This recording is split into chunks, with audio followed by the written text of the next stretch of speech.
ای گرگو مگرختی هوزی باشا گرگو خطی خرگوشکی منی گو حیات مته چکو کدی جدوی دا بدم زد خدمه باسم تنهایی دا میگفتنه بچه بس کن و تو در نولوی قی پرگول که کدام بگی مایدا مایدا مایدا هات مایلی میبخشمت وقتی گلی نیدا نکی نیاد برانم میفورم نگات کنم چند بار خیانتم کردی بست میساب کنم وقتا یادت میکدم دیلو میرفت اکسراغ دین ساعت یک شب دا جوید عروست که جابت با مگه گپت دارم باید نگاه کنم مروش دم دوست نمیدارم خیانتکار پیشم گم شد میخیل شدی کنتای نوید دگانات خطی بعد سنا را تاومتی هریت تاری میجاد خطی بلا وستا قط خطه ای بری ما دور نکی سون پرستی ما بدون که یگان کاری خوب نکی ای گشتم بزار نشید ای تر همون انگشتنی دا نمیگم دیگه کی بس میکنی کاره به منی تا کی میشم او روزه که ما ایت خلاص میشم نمیخوام نام تا بگیرم کی پسنی ساز میشم گرچه گیریم گرفته بود خب کم هر یک گپ چپ ده همه کارخش رو کده فهموننی خرگوشک ده ای درختی بره شیما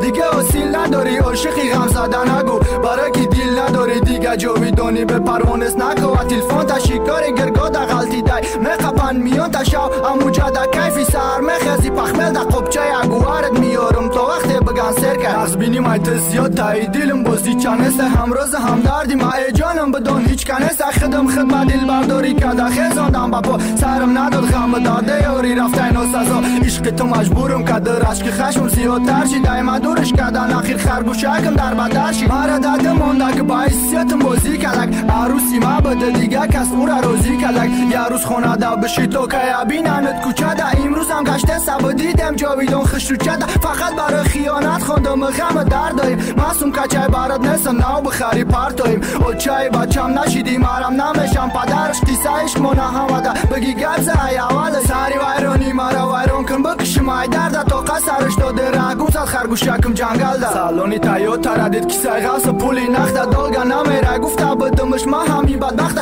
حرامی نمیکدی همه خیل حیاتی تساز و سری لیجزه بی دستت قطی نخونایی درازه دست پون لرزده اومد تنگ شید روی نفسم دگانه تا گفتی رپر ای بومده و ای پسم گپام زیاد ای مینوس بوچید بلی سرم دورک ای بپچه تا در کارم نیست ای بریم بگی خرگوشکم